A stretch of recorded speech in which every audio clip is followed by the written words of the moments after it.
watching Channel 214. We have some breaking news, and it's exactly that. Last Friday, a neighbor called local police to report a disturbance. That disturbance was nothing but a roommate party gone wrong.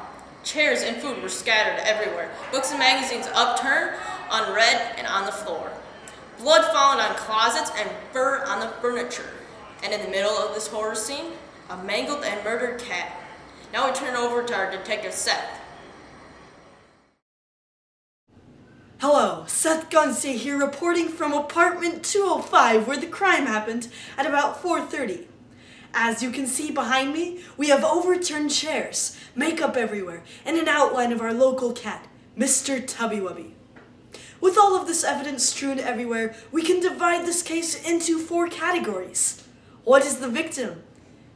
What is the crime? Who committed the crime? And where did the crime take place? Obviously, the crime took place where we are now, in a shared apartment by 2 girls, as shown by the evidence of multiple beds, fashion magazines, and makeup. The crime was the murder of our furry little friend, commonly known as Mr. Tubby-Wubby. Mr. Tubby-Wubby was found dead on the ground, as shown by the taped representation behind me. The prime victim is Mr. Tubby-Wubby, who is currently not with us. But we know Mr. Tubby-Wubby was a victim through several key pieces of evidence. The taped figure representing our dear cat is one of many key parts of evidence, which also includes fur on the turned-over chair and the bloodied handprint on the closet, presumably the cat's blood. Using this evidence, we are able to deduce that Mr. Tubby-Wubby is dead. Other victims are unconfirmed, but may have suffered stubbed toes and scraped knees. Now back to you, Nate. Thank you, Seth. While you're talking, we took the liberty to make this little video. It showcases the major bits and pieces of the crime.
Police have many theories about who committed the crime, most involving jealous babies and ferocious dogs.